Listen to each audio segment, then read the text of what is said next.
ನಮಸ್ಕಾರ. ವಿಶೇಷ ಕಾರ್ಯಕ್ರಮಕ್ಕೆ ಸ್ವಾಗತ. ನಾನು ಚೈತ್ರ ರಾಜ್.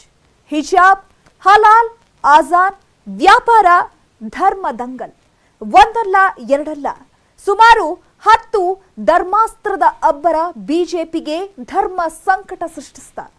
ಸಿಡಿದ ವಿಪಕ್ಷಗಳು, ರೊಚ್ಚಿಗೆದ್ದ ಐಟಿ ದಿಗ್ಗಜರು, ಇಕ್ಕಟ್ಟಿನಲ್ಲಿ ಸಿಲುಕಿತು ಬಿಜೆಪಿ. ರಾಜ್ಯ ಬಿಜೆಪಿ ನಾಯಕರಿಗೆ ಹೈಕಮಾಂಡ್ ಕೊಟ್ಟ ವಾರ್ನಿಂಗ್ ಏನು? ಧರ್ಮ ಸಂಘರ್ಷದ ವಿಚಾರದಲ್ಲಿ ರಾಜ್ಯ ಬಿಜೆಪಿ ನಾಯಕರ ಮೌನದ ಹಿಂದಿದೆಯಾ ಹೈ ಸೂತ್ರ? ಆ ಕುರಿತ ಕಂಪ್ಲೀಟ್ ರಿಪೋರ್ಟ್ ನಿಮ್ಮ ಮುಂದೆ. ಹಿಜಾಬ್, ಹಲಾಲ್, ಆಜಾನ್ ಬಿಜೆಪಿಗೆ ಧರ್ಮ ಸಂಕಟ ಸೃಷ್ಟಿಸಿದ. ನಿರ್ಲಜ್ಜ ಸರ್ಕಾರ, ನೀವು ಅಧೈರ್ಯ ಸರ್ಕಾರ, ಹೇಳಿ ಸರ್ಕಾರ, ಆ ಮಸೀದಿಯ ಮೈಕಿಂದ ನಿಲ್ಲಿಸುವಂತಹ ಪ್ರಕ್ರಿಯೆ ಮಾಡಲಾರ್ದಂತ ಸರ್ಕಾರಕ್ಕೆ ನಾವು ಎಚ್ಚರಿಕೆಯನ್ನು ಕೊಡ್ತೀವಿ. ನೀವು ಮಾಡ್ತಾ ಇದ್ದೀರಾ, ನಾವು ಮಾಡ್ತಿದ್ದೀವಿ, ನೀವು ಮಾಡ್ತಿದ್ದೀರಾ, ನಾವು ಮಾಡ್ತಿದ್ದೀವಿ, ತದ್ವಿರುದ್ಧವಾದಂತಹ ಹೇಳಿಕೆಗಳು ಇದು ಬಹಳ ಅತಿ ಆಗ್ತಾ ಇದೆ. ಮೇಲಿನ ಮೇಲೆ ಒಂದ್ರ ಮೇಲೆ ಒಂದು ಆಗ್ತಾ ಇದೆ. ಇನ್ನು ಮುಂದಿನ ದಿನಗಳಲ್ಲಿ ನಾವು ಮುಸ್ಲಿಂ ಸಮಾಜಕ್ಕೆ ಹೇಳಬೇಕಾಗಿದೆ. ಸಿಡಿದ ವಿಪಕ್ಷಗಳು, ಐಟಿ ದಿಗ್ಗಜರು ಬಿಜೆಪಿಯನ್ನ ಇಕ್ಕಟ್ಟಿಗೆ ಸಿಲುಕಿಸಿದ್ರ.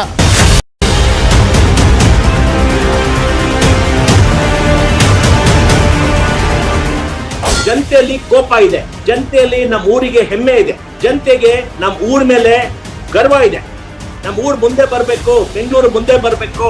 ನಾವೆಲ್ಲ ಬೆಂಗಳೂರಿಗೋಸ್ಕರ ಕೆಲಸ ಮಾಡ್ತಾ ಇದ್ದೀವಿ. ನನ್ನ ಅನಿಸಿಕೆಯಲ್ಲಿ ಸುಧಾರಣೆ ಆಗಿಲ್ಲ. 6.5 ಕೋಟಿ ಜನತೆಯ ನಿರೀಕ್ಷೆಗಳಿಗೆ, ನಿಮ್ಮ ಭಾವನೆಗಳಿಗೆ ಗೌರವ ಕೊಟ್ಟು ಕೆಲಸ ಮಾಡಬೇಕಂತ ಸರ್ಕಾರಕ್ಕೆ ಪ್ರತಿನಿತ್ಯ ಹೈಕೋರ್ಟ್ ಡೈರೆಕ್ಷನ್ ಕೊಡಬೇಕು. ಅವರು ಜನರ ಮುಂದೆ ನಾವು ಇಂಥ ಸಾಧನೆ ಮಾಡಿದೀವಿ ಅಂತ ಹೇಳ್ಕೊಳ್ಳಿಕ್ಕೆ ಏನೂ ಇಲ್ಲ. ಅದಕ್ಕೋಸ್ಕರ ಧಾರ್ಮಿಕ ವಿಚಾರಗಳನ್ನ, ಭಾವನಾತ್ಮಕವಾದಂಥ ವಿಚಾರಗಳನ್ನ ಮುನ್ನೆಲೆಗೆ ತಗೊಂಡ್ಬರ್ತಾ ಇದ್ದೀವಿ.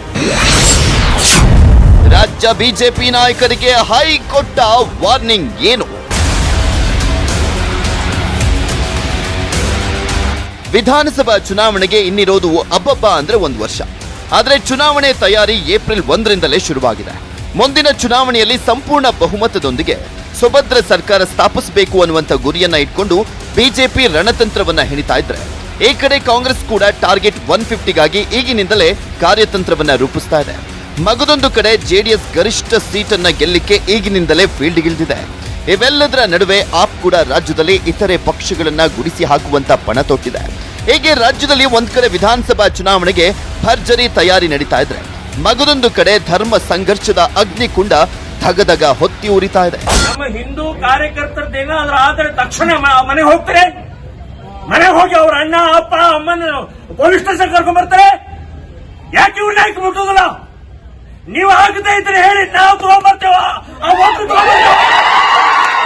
ಗೆದ್ದಂತ MLA MP ಗಳು ಎಲ್ಲಿದ್ದಾರೆ? ನಾನು ಅವ್ರಿಗೆ ಹೇಳ್ತೇನೆ, ಅವರು ಬರಬೇಕಿಲ್ಲ.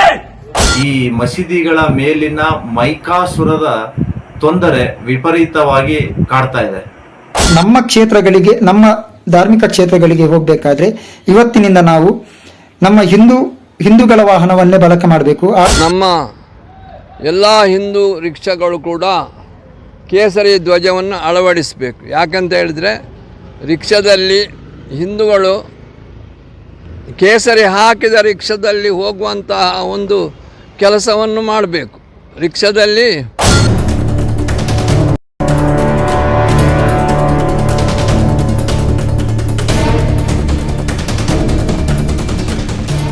ಎಸ್, ಧರ್ಮ ಸಂಘರ್ಷ, ಹಿಂದೆಂದೂ ಇಲ್ಲದ ಧರ್ಮ ಸಂಘರ್ಷ ರಾಜ್ಯದಲ್ಲಿ ಈ ವರ್ಷ ಹುಟ್ಕೊಂಡಿದೆ. 2021ರ ವರ್ಷಾಂತ್ಯದಲ್ಲಿ ಹಿಜಾಬ್ ವಿವಾದ ಹುಟ್ಕೊಂಡಿತ್ತು. ದಿನ ಕಳೆದಂತೆ ಹಿಜಾಬ್ ವಿವಾದ ಜೋರಾದ ಪರಿಣಾಮ ಹಿಜಾಬ್ ವರ್ಸಸ್ ಕೇಸರಿ ಕಲಹದ ಸಂಘರ್ಷ ಏರ್ಪಡ್ತು. ಅಲ್ಲಿಂದ ನಂತರ ಈ ಧರ್ಮ ದಂಗಲ್ ನಿಂತಿದ್ದೇ ಇಲ್ಲ. ಒಂದಲ್ಲ ಎರಡಲ್ಲ, ಇದೀಗ ಸುಮಾರು 10 ಧರ್ಮಾಸ್ತ್ರಗಳಿಂದ ಕರ್ನಾಟಕ ಕಂಗೆಟ್ಟು ಹೋಗ್ತಾ ಇದೆ. ದಿನದಿಂದ ದಿನಕ್ಕೆ ರಾಜ್ಯದಲ್ಲಿ ಕೋಮು ಸೌಹಾರ್ದತೆ ಕೆಡ್ತಾ ಇದೆ ವಿನಃ ಇದಕ್ಕೆಲ್ಲ ಫುಲ್ ಸ್ಟಾಪ್ ಬೀಳ್ತಿಲ್ಲ. ಪರಿಣಾಮ ಈಗ ರಾಷ್ಟ್ರ ಮಟ್ಟದಲ್ಲಿ ರಾಜ್ಯದ ಮಾನ ಹರಾಜಾಗ್ತಾ ಇದೆ. ಇಡೀ ದೇಶವೇ ಕರ್ನಾಟಕವನ್ನ ಕೋಮು ಸೌಹಾರ್ದತೆ ಇಲ್ಲದ ರಾಜ್ಯ ಎಂಬ ಕೆಟ್ಟ ದೃಷ್ಟಿಯಿಂದ ನೋಡುವಂತೆ ಆಗೋಗಿದೆ. ಅಷ್ಟೇ ಅಲ್ಲ, ರಾಜ್ಯದ ಮೇಲೆ ಉದ್ಯಮಿಗಳ ಕೆಂಗಣ್ಣು ಬಿದ್ದಿದೆ. ವಿಶ್ವದಲ್ಲೇ ಹೆಸರು ಮಾಡಿದ್ದಂತ ಬೆಂಗಳೂರಿಗೆ ಕಳಂಕದ ಮೇಲೆ ಕಳಂಕ ಅಂಟ್ತಾ ಇದೆ.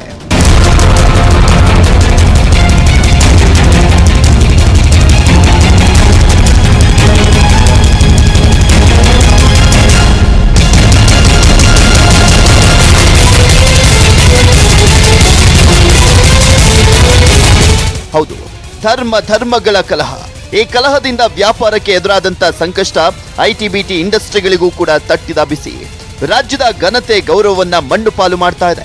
ಇದರ ನಡುವೆನೆ ಬೆಂಗಳೂರಿನ ಮಾನ ಉಳಿಸಿ ಅಂತ ಮೋಹನ್ ದಾಸ್ ಪೈ ಮಾಡಿದಂತ ಟ್ವೀಟ್ ಈಗ ವಿಶ್ವ ಮಟ್ಟದಲ್ಲಿ ಸುದ್ದಿ ಆಗ್ತಾ ಇದೆ. ರಾಜ್ಯದ ಮಾನ ರಾಷ್ಟ್ರ ಮಟ್ಟದಲ್ಲಿ ಮಾತ್ರವಲ್ಲ, ವಿಶ್ವ ಮಟ್ಟದಲ್ಲೂ ಕೂಡ ಹರಾಜಾಗುವಂತ ಪರಿಸ್ಥಿತಿ ಬಂದಿದೆ. ಸದ್ಯ ಬೆಂಗಳೂರಾಗಿ ಉಳಿದಿಲ್ಲ.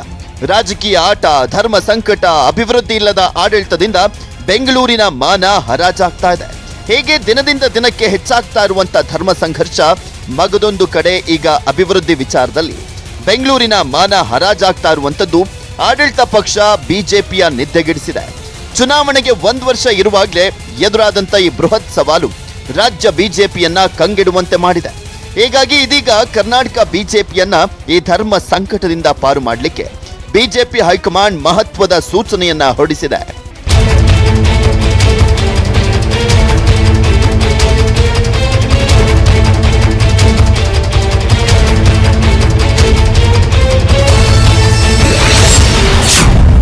ದಿನಕ್ಕೊಂದು ಧರ್ಮದಂಗಲ್, ಇಕ್ಕಟ್ಟಿನಲ್ಲಿ ಕಮಲ.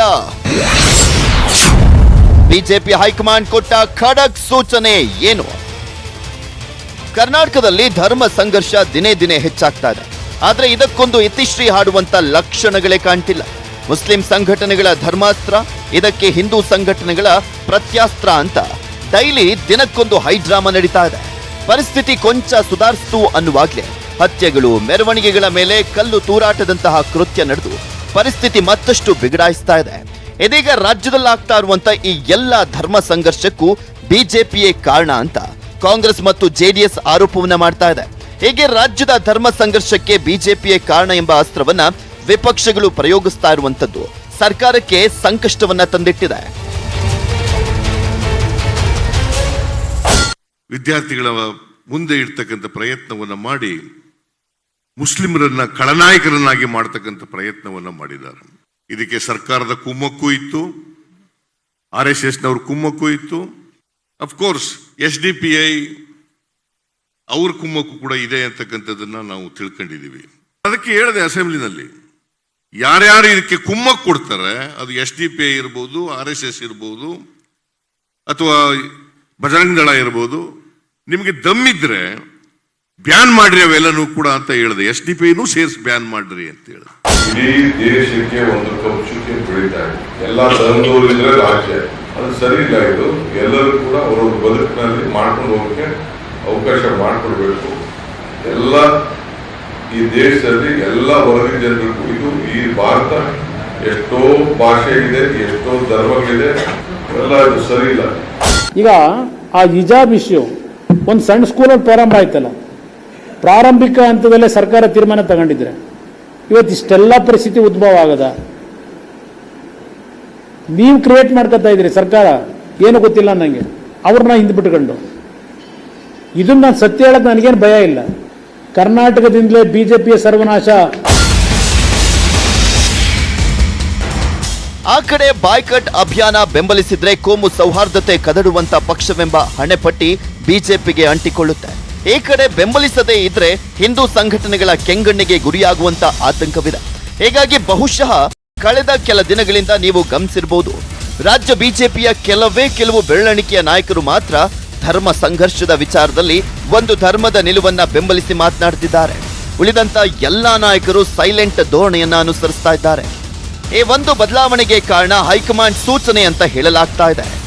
ಹೌದು, ರಾಜ್ಯ ಬಿಜೆಪಿಯನ್ನ ಇದೀಗ ಧರ್ಮ ಸಂಕಟದಿಂದ ಪಾರು ಮಾಡಲಿಕ್ಕೆ ಹೈಕಮಾಂಡ್ ಮಹತ್ವದ ಸೂಚನೆಯನ್ನ ಕೊಟ್ಟಿದೆ ಎಂಬ ಮಾಹಿತಿ ಇದೆ. ಕರ್ನಾಟಕದಲ್ಲಿ ಕೆಲ ಸಂಘಟನೆಗಳು ನಡೆಸ್ತಾ ಇರುವಂತಹ ಕೋಮು ಸೌಹಾರ್ದತೆ ಕದಡುವಂತಹ ಘಟನೆಗಳಿಂದ ಬಿಜೆಪಿಗೆ ಕೆಟ್ಟ ಹೆಸರು ಬರ್ತಾ ಇದೆ. ಹೀಗಾಗಿ ಕೋಮು ಸೌಹಾರ್ದತೆಯನ್ನ ಕದಡುವಂತ ಎಲ್ಲಾ ಬೆಳವಣಿಗೆಗಳು ಮತ್ತು ಅಂತಹ ಸಂಘಟನೆಗಳಿಂದ ರಾಜ್ಯ ಬಿಜೆಪಿ ಅಂತರ ಕಾಯ್ದುಕೊಳ್ಬೇಕು ಅಂತ ಬಿಜೆಪಿ ಹೈಕಮಾಂಡ್ ಸೂಚನೆಯನ್ನ ಕೊಟ್ಟಿದೆ ಎಂಬ ಮಾಹಿತಿ ಇದೆ. ಅಷ್ಟೇ ಅಲ್ಲ, ಧರ್ಮ ದಂಗಲ್ ಬೆಂಬಲಿಸಿ ಬಿಜೆಪಿ ನಾಯಕರು ಮಾತನಾಡಬಾರದು. ಸಚಿವರು, ಶಾಸಕರು ಕೋಮು ಸಾಮರಸ್ಯ ಕದಡ್ತಾ ಇರುವಂತಹ ಬೆಳವಣಿಗೆಗಳಿಗೆ ಪ್ರತಿಕ್ರಿಯಿಸಬಾರದು ಮತ್ತು ಬೆಂಬಲಿಸಿ ಹೇಳಿಕೆ ನೀಡಬಾರದು ಅಂತ ಬಿಜೆಪಿ ಹೈಕಮಾಂಡ್ ರಾಜ್ಯ ಬಿಜೆಪಿ ನಾಯಕರಿಗೆ ಸೂಚನೆ ಕೊಟ್ಟಿದೆಯಂತೆ. ಹೀಗಾಗಿ ರಾಜ್ಯ ಬಿಜೆಪಿ ನಾಯಕರು ಇದೀಗ ನಡೀತಾ ಇರುವಂತಹ ಧರ್ಮ ದಂಗಲ್ ವಿಚಾರವಾಗಿ ಯಾವುದೇ ಹೇಳಿಕೆಯನ್ನ ಕೊಡ್ತಾ ಇಲ್ಲ. ಕೊಟ್ಟರೂ ಕೂಡ ಒಂದು ಧರ್ಮವನ್ನ ಓಲೈಕೆ ಮಾಡುವಂತೆ ಹೇಳಿಕೆಗಳನ್ನ ನೀಡ್ತಾ ಇಲ್ಲ. ಸಮವಸ್ತ್ರದ ವಿಚಾರ ಇರ್ಬೋದು, ಇನ್ನೊಂದಿರ್ಬೋದು, ಯಾವುದೇ ರೀತಿಯ ಸಾಮರಸ್ಯ ಕೆಡದಂತೆ ಮತ್ತು ಶಾಂತಿ ವ್ಯವಸ್ಥೆಯನ್ನು ಮಾಡ್ದಂಗೆ ಮಾಡಿದ್ದೇವೆ. ಇದನ್ನು ಕೂಡ ಮಾಡ್ತೇವೆ. ಇನ್ನು ಹಿಂದೂ ಸಂಘಟನೆಗಳು ಮಾಡ್ತಾ ಇರುವಂತ ಈ ಧರ್ಮ ದಂಗಲ್ಗೂ ಬಿಜೆಪಿಗೂ ಯಾವುದೇ ಸಂಬಂಧ ಇಲ್ಲ ಅನ್ನೋದನ್ನ ಜನರಿಗೆ ತಿಳಿಯಪಡಿಸುವಂತ ಪ್ರಯತ್ನದಲ್ಲಿದೆ ಬಿಜೆಪಿ. ಆದ್ರೆ ವಿಪಕ್ಷಗಳು ಬಿಜೆಪಿಯ ಈ ಪ್ರಯತ್ನವನ್ನ ಸಫಲಗೊಳಿಸಲಿಕ್ಕೆ ಬಿಡ್ತಾ ಇಲ್ಲ. ಈ ಎಲ್ಲ ಧರ್ಮ ದಂಗಲ್ ಹಿಂದೆ ಬಿಜೆಪಿ ಇದೆ ಅಂತ ಕಾಂಗ್ರೆಸ್ ಮತ್ತು ಜೆಡಿಎಸ್ ಆರೋಪವನ್ನು ಮಾಡ್ತಾ ಇದೆ.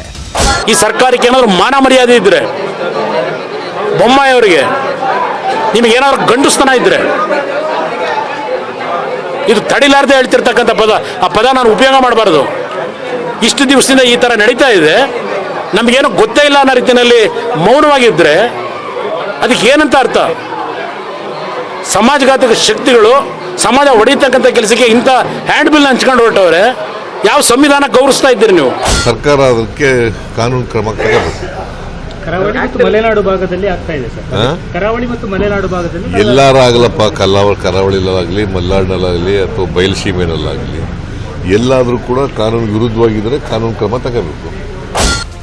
ಅಷ್ಟೇ ಬಿಜೆಪಿಯದ್ದು ಈಗ ಸಂಕಷ್ಟದ ಪರಿಸ್ಥಿತಿ. ಧರ್ಮ ಸಂಘರ್ಷದಿಂದ ಬಿಜೆಪಿಗೆ ತೊಂದರೆ ಆಗ್ತಾ ಇದೆ. ಯಾಕಂದ್ರೆ ಹಿಂದೂ ಸಂಘಟನೆಗಳು ಮತ್ತು ಈ ಕಡೆ ಮುಸ್ಲಿಂ ಸಮುದಾಯದ ಕೆಲವರು ಎಬ್ಬಿಸ್ತಾ ಇರುವಂತ ಧರ್ಮ ಸಂಘರ್ಷದಿಂದ ಬಿಜೆಪಿಗೆ ಕೋಮುವಾದಿ ಎಂಬ ಹಣೆಪಟ್ಟಿ ಅಂಟಿಕೊಳ್ಳುವಂತ ಆತಂಕ ಎದುರಾಗಿದೆ. ಯಾಕಂದ್ರೆ ಬಿಜೆಪಿ ಕೋಮು ಸೌಹಾರ್ದತೆ ಕದಡುವಂತ ಪಕ್ಷವಲ್ಲ, ಕೋಮು ಸೌಹಾರ್ದತೆ ಮೂಡಿಸುವಂತ ಪಕ್ಷ ಎಂದು ಹೇಳಿಕೊಳ್ತಾ ಬಂದಿದೆ. ಸರ್ವ ಧರ್ಮದ ನೆಲೆಯಾಗಿರುವಂತ ಭಾರತವನ್ನ ಒಗ್ಗಟ್ಟಿನಿಂದ ಕರೆದುಕೊಂಡು ಹೋಗುವಂತದ್ದೇ ಬಿಜೆಪಿಯ ಧ್ಯೇಯೋದ್ದೇಶ ಎಂದು ನಾಯಕರು ಹೇಳ್ತಾ ಬಂದಿದ್ದಾರೆ. ಹಾಗಿರುವಾಗ ಇದೀಗ ಕರ್ನಾಟಕದಲ್ಲಿ ನಡೀತಾ ಇರುವಂತಹ ಬೆಳವಣಿಗೆಗಳು ರಾಷ್ಟ್ರ ಮಟ್ಟದ ಬಿಜೆಪಿ ನಾಯಕರಿಗೂ ಇರಿಸು ಮುರಿಸು ಉಂಟು ಮಾಡ್ತಾ ಇದೆ. ಅಷ್ಟೇ ಅಲ್ಲ, ಕರ್ನಾಟಕದಲ್ಲಿ ಬಿಜೆಪಿ ಅಧಿಕಾರದಲ್ಲಿರುವಂತಹ ಸಂದರ್ಭದಲ್ಲಿ ಎದ್ದಿರುವಂತಹ ಈ ಕೋಮು ಸಂಘರ್ಷ ಉಳಿದ ರಾಜ್ಯಗಳ ಚುನಾವಣೆಯ ಮೇಲೆಯೂ ಕೂಡ ಕೆಟ್ಟ ಪರಿಣಾಮ ಬೀರುವಂತ ಆತಂಕ ಕಾಡ್ತಾ ಇದೆ. ಹೀಗಾಗಿ ಕರ್ನಾಟಕದಲ್ಲಿ ಕೋಮು ಸೌಹಾರ್ದತೆ ಕದಡ್ತಾ ಇರುವಂತಹ ಸಂಘಟನೆಗಳ ಮೇಲೆ ಕಠಿಣ ಕ್ರಮ ಕೈಗೊಳ್ಳಬೇಕು. ಇದ್ಯಾವುದರ ಹಿಂದೆಯೂ ಕೂಡ ಬಿಜೆಪಿ ಇಲ್ಲ ಅಂತ ಮನದಟ್ಟು ಮಾಡಿಸಬೇಕು.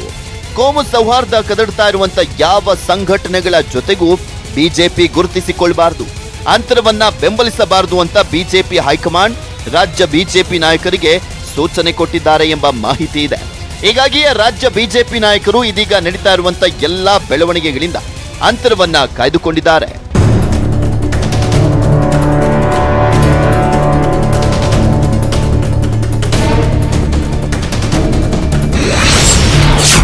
ಕೋಮು ಸೌಹಾರ್ದತೆ ಕದಡುವ ಸಂಘಟನೆಗಳ ವಿರುದ್ಧ ಕ್ರಮ. ಅಲರ್ಟ್ ಆದ ಪೊಲೀಸರು ಆಕ್ಷನ್ ರಿಯಾಕ್ಷನ್ ಮೇಲೆ ನಿಗಾ. ಎಷ್ಟು ದಿನ ಹೇಗೋ ಆಯ್ತು, ಆದ್ರೆ ಇನ್ಮುಂದಾದ್ರೂ ಈ ಎಲ್ಲ ಧರ್ಮ ಸಂಘರ್ಷಗಳಿಗೆ ಇತಿಶ್ರೀ ಬೀಳುತ್ತಾ ಗೊತ್ತಿಲ್ಲ. ಆದ್ರೆ ಸದ್ಯಕ್ಕಂತೂ ಬೆಂಗಳೂರಿನಲ್ಲಿ ಫುಲ್ ಅಲರ್ಟ್ ಆಗಿದ್ದಾರೆ ಪೊಲೀಸರು. ಹಿಜಾಬ್ ಆಕ್ಷನ್ ಮತ್ತು ರಿಯಾಕ್ಷನ್ ಪೋಸ್ಟ್ ಮೇಲೆ ಪೊಲೀಸರು ನಿಗಾ ಇಟ್ಟಿದ್ದಾರೆ. ರಾಜ್ಯದ ಯಾವುದೇ ಭಾಗದಲ್ಲಿ ಪ್ರಚೋದಿತ ಪೋಸ್ಟ್ ಹಾಕಿದ್ರೂ ಕೂಡ ಪತ್ತೆ ಮಾಡಬೇಕು. ವಾಟ್ಸ್ಆಪ್ ಗ್ರೂಪ್, ಫೇಸ್ಬುಕ್, ಟ್ವಿಟರ್ ಮೇಲೆ ನಿಗಾ ಇಡಬೇಕು ಅಂತ ಪೊಲೀಸ್ ಆಯುಕ್ತ ಕಮಲ್ ಪಂತ್ ಖಡಕ್ ಸೂಚನೆಯನ್ನ ಕೊಟ್ಟಿದ್ದಾರೆ. ಧಾರ್ಮಿಕ ಮುಖಂಡರ ಜೊತೆ ಸಭೆಗೂ ಕೂಡ ಡಿಸಿಪಿಗಳಿಗೆ ಸೂಚನೆಯನ್ನ ಕೊಟ್ಟಿದ್ದಾರೆ. ಕೋರ್ಟ್ ಆದೇಶವನ್ನ ಕಡ್ಡಾಯವಾಗಿ ಪಾಲಿಸುವಂತೆ ಸೂಚಿಸಿದ್ದಾರೆ. ಆದ್ರೆ ಈಗ ನಡೀತಾ ಇರುವಂತಹ ಹಿಂದೂ ಸಂಘಟನೆಗಳ ಧರ್ಮ ಅಸ್ತ್ರದ ಸರಣಿ ಮಾತ್ರ ಯಾಕೋ ಮುಗಿಯುವಂತ ಲಕ್ಷಣ ಕಾಣ್ತಿಲ್ಲ. ಹೀಗಾಗಿ ಬಿಜೆಪಿಗೆ ಇದೀಗ ಧರ್ಮ ಸಂಕಟ ಶುರುವಾಗಿದೆ. ಯಾಕಂದ್ರೆ ಹಿಂದೂ ಸಂಘಟನೆಗಳ ಧರ್ಮದ ಅಸ್ತ್ರದಿಂದಾಗಿ ರಾಷ್ಟ್ರ, ಅಂತಾರಾಷ್ಟ್ರೀಯ ಮಟ್ಟದಲ್ಲಿ ಬೆಂಗಳೂರು ಅಭಿವೃದ್ಧಿಯ ಚರ್ಚೆಯನ್ನು ಕೂಡ ಹುಟ್ಟುಹಾಕಿದೆ. ಹೀಗಾಗಿ ರಾಜ್ಯ ಬಿಜೆಪಿ ಈಗ ರಾಜ್ಯದಲ್ಲಿ ನಡೀತಾ ಇರುವಂತಹ ಬೆಳವಣಿಗೆಗೂ ತಮ್ಮ ಪಕ್ಷಕ್ಕೂ ಯಾವುದೇ ಸಂಬಂಧ ಇಲ್ಲ ಅನ್ನೋದನ್ನ ಪ್ರೂವ್ ಮಾಡಬೇಕು. ಜೊತೆಗೆ ಬೆಂಗಳೂರಿನ ಮಾನ ಹರಾಜಾಗ್ತಾ ಇರೋದನ್ನ ಸರಿಪಡಿಸಬೇಕಾಗಿದೆ. ಬೆಂಗಳೂರಿನ ಅಭಿವೃದ್ಧಿ ವಿಚಾರದಲ್ಲಿ ಸಿಎಂ ಬೊಮ್ಮಾಯಿ ಈಗಾಗಲೇ ಅಲರ್ಟ್ ಆಗಿ ಕಾರ್ಯಪ್ರವೃತ್ತರಾಗಿದ್ದಾರೆ. ಆದ್ರೆ ಹಿಂದೂ ಸಂಘಟನೆಗಳ ಧರ್ಮಾಸ್ತ್ರಗಳಿಗೆ ಸರ್ಕಾರ ಇತಿಶ್ರೀ ಹಾಡೋದು ಅಷ್ಟು ಸುಲಭವಿಲ್ಲ.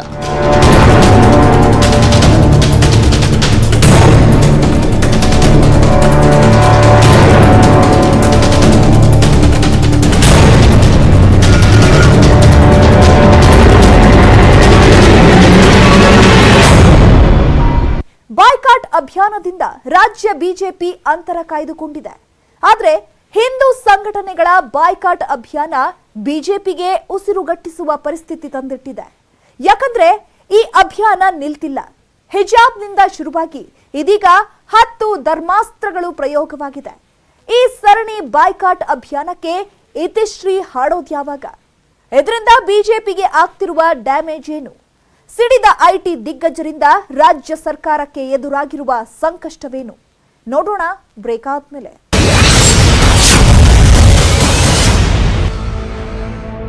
ಒಂದಲ್ಲ ಎರಡಲ್ಲ, ಕಳೆದ 3 ತಿಂಗಳಿನಿಂದ 10 ಧರ್ಮಾಸ್ತ್ರಗಳು ರಾಜ್ಯದಲ್ಲಿ ಪ್ರಯೋಗವಾಗಿದೆ. ಹೊಸ ಧರ್ಮ ಅಸ್ತ್ರಗಳು ಬ್ಯಾಕ್ ಟು ಬ್ಯಾಕ್ ಪ್ರಯೋಗ ಆಗ್ತಾನೆ ಇದೆ. ಹಿಂದೂ ಸಂಘಟನೆಗಳ ಬಾಯ್ಕಾಟ್ ಅಭಿಯಾನದಿಂದ ಧರ್ಮ ಸಂಕಟ ಅನುಭವಿಸುತ್ತಿರುವ ಬಿಜೆಪಿಗೆ ಈಗ ಐಟಿ ದಿಗ್ಗಜರು ಕೂಡ ಶಾಕ್ ಕೊಟ್ಟಿದ್ದಾರೆ. ಎಲ್ಲ ವಿವರ ನಿಮ್ಮ ಮುಂದೆ.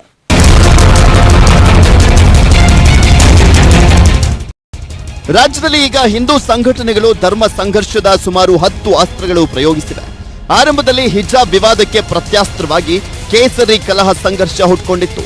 ಹಿಜಾಬ್ ತರಗತಿಯೊಳಗೆ ಧರಿಸಲಿಕ್ಕೆ ಅವಕಾಶ ಕೊಟ್ಟರೆ ಕೇಸರಿ ಶಾಲೆಗೂ ಕೂಡ ಅವಕಾಶ ಕೊಡಿ ಅಂತ ರಾಜ್ಯದಲ್ಲಿ ಸಂಘರ್ಷ ಹುಟ್ಟುಕೊಂಡು ಕೊನೆಗೂ ಹೈಕೋರ್ಟ್ ಈ ಎಲ್ಲ ವಿವಾದಕ್ಕೆ ಫುಲ್ ಸ್ಟಾಪ್ ಇಟ್ಟು. ಆದ್ರೆ ಹೈಕೋರ್ಟ್ ತೀರ್ಪನ್ನ ವಿರೋಧಿಸಿ ಮುಸ್ಲಿಂ ಸಂಘಟನೆಗಳು ಕರ್ನಾಟಕ ಬಂದ್ಗೆ ಕರೆ ಕೊಟ್ಟಿದ್ದು ಮಾತ್ರ ರಾಜ್ಯದಲ್ಲಿ ಬೂದಿ ಮುಚ್ಚಿದ ಕೆಂಡದಂತಿದ್ದಂತ ಹಿಂದೂ ಸಂಘಟನೆಗಳು ಸಂಘರ್ಷದ ಅಖಾಡಕ್ಕೆ ಇಳಿಯುವಂತೆ ಮಾಡಿಬಿಟ್ಟು. ಅಲ್ಲಿಂದ ಶುರುವಾದಂತ ಧರ್ಮಾಸ್ತ್ರ ಪ್ರಯೋಗ ಇನ್ನೂ ಕೊನೆಯಾಗಿಲ್ಲ. ಹಿಜಾಬ್ ಕೇಸರಿ ಶಾಲು ವಿವಾದ ತಣ್ಣಗಾಗ್ತಿದ್ದಂತೆ ಜಾತ್ರೆಗಳಲ್ಲಿ ಮುಸ್ಲಿಂ ವ್ಯಾಪಾರ ಬಾಯ್ಕಾಟ್ ಅಭಿಯಾನ ಶುರುವಾಯಿತು. ಉಡುಪಿಯಿಂದ ಆರಂಭವಾದಂತ ಈ ಅಭಿಯಾನ ರಾಜ್ಯದೆಲ್ಲೆಡೆ ಹರಡಿತು. ಇದರ ಬೆನ್ನಲ್ಲೇ ಕೊಲ್ಲೂರು, ಮೇಲುಕೋಟೆ ಸೇರಿದಂತೆ ಹಲವು ದೇವಸ್ಥಾನಗಳಲ್ಲಿದ್ದಂತ ಸಲಾಂ ಆರತಿಯ ಹೆಸರನ್ನ ಬದಲಾಯಿಸುವ ಅಭಿಯಾನ ಹುಟ್ಕೊಳ್ತು. ಯುಗಾದಿಗೆ ಇನ್ನೇನು ವಾರ ಇದೆ ಅನ್ನುವಾಗ್ಲೇ ಹಲಾಲ್ ವರ್ಸಸ್ ಜಡ್ಕಾ ಕಟ್ ಮಾಂಸದ ಅಭಿಯಾನ ಹುಟ್ಟಿಕೊಳ್ತು. ಹಲಾಲ್ ಕಟ್ ಮಾಂಸ ಹಿಂದೂಗಳು ಸೇವಿಸಬಾರದು, ಜಡ್ಕಾ ಕಟ್ ಮಾಂಸ ಸೇವಿಸಬೇಕು ಅಂತ ಅಭಿಯಾನ ರಾಜ್ಯದುದ್ದಕ್ಕೂ ಕೂಡ ನಡೆದವು. ಇದಾದ ಬೆನ್ನಲ್ಲೇ ಮಹಾರಾಷ್ಟ್ರದಲ್ಲಿ ರಾಜ್ ಠಾಕ್ರೆ ಮಸೀದಿಗಳಿಂದ ಮೈಕ್ ತೆರವುಗೊಳಿಸಿ ಇಲ್ಲಾಂದ್ರೆ ಹನುಮಾನ್ ಚಾಲಿಸ ಹಾಕ್ತೇವೆ ಅಂತ ಕೊಟ್ಟ ಕರೆ ಕರ್ನಾಟಕದಲ್ಲೂ ಕೂಡ ಪ್ರತಿಧ್ವನಿಸಿತು. ಮಸೀದಿಗಳಿಂದ ಮೈಕ್ ತೆರವುಗೊಳಿಸಬೇಕು, ಬೆಳ್ಳಂಬೆಳಗ್ಗೆ ಸೈರನ್ ಮೊಳಗಿಸಬಾರದು ಅಂತೆಲ್ಲ ಅಭಿಯಾನಗಳು ಹುಟ್ಟಿಕೊಂಡ್ವು. ಮಸೀದಿಗಳ ಮೇಲಿನ ಮೈಕ್ಗಳನ್ನ ತೆರವುಗೊಳಿಸುವಂತೆ ಮನವಿಯನ್ನ ಕೊಡ್ತಾ ಇದ್ದೇವೆ. ಅಕಸ್ಮಾತ್ ನಿಲ್ಲಿಸದೇ ಇದ್ರೆ, ಅಕಸ್ಮಾತ್ ಈ ಆಚರಣೆಗೆ ತರದೇ ಇದ್ರೆ ನಾವು ಎಲ್ಲ ದೇವಸ್ಥಾನಗಳಲ್ಲಿ, ಮಠಗಳಲ್ಲಿ ಓಂಕಾರನಾದವನ್ನ ಮತ್ತು ಶಿವನಾಮವನ್ನ, ರಾಮನ ಭಜನೆಯನ್ನ ಮಾಡುವಂತಹದ್ದನ್ನ ನಿರ್ಧಾರವನ್ನ ಮೈಕ್ ಹಾಕಿ ಮಾಡುವಂತಹದ್ದನ್ನ ನಿರ್ಧಾರ ಮಾಡಿದ್ದೀವಿ.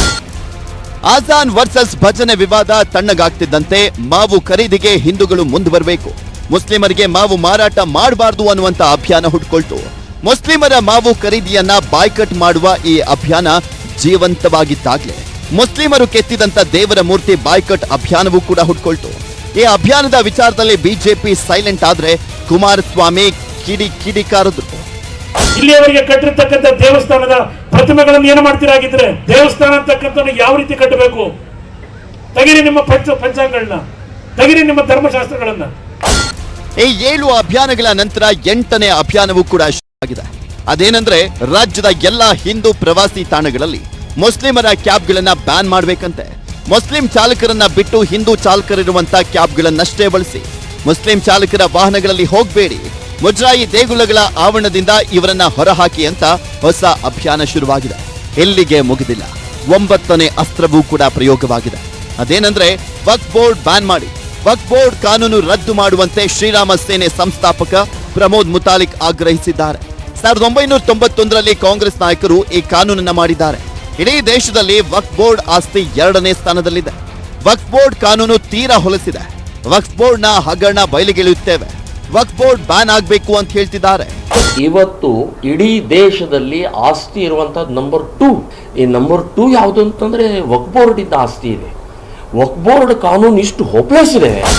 ಇಲ್ಲಿಗೂ ಕೂಡ ನಿಂತಿಲ್ಲ.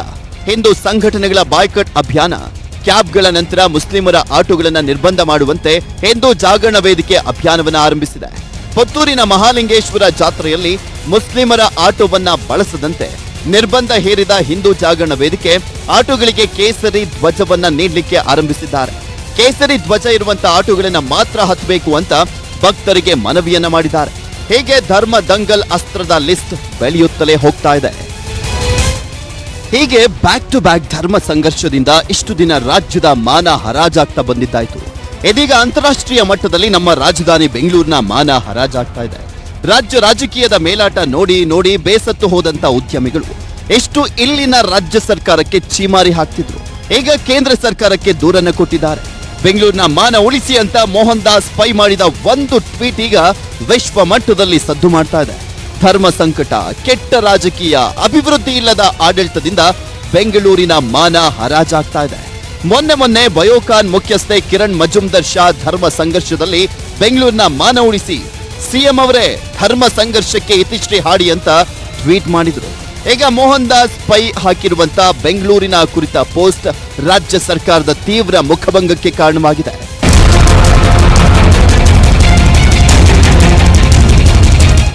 ಇದಾಗಿತ್ತು ಈ ಹೊತ್ತಿನ ವಿಶೇಷ. ನೋಡ್ತಾ ಇರಿ ನ್ಯೂಸ್ 18 ಕನ್ನಡ. ಜಾಲ ನಮ್ಮದು, ಬಲ ನಿಮ್ಮದು.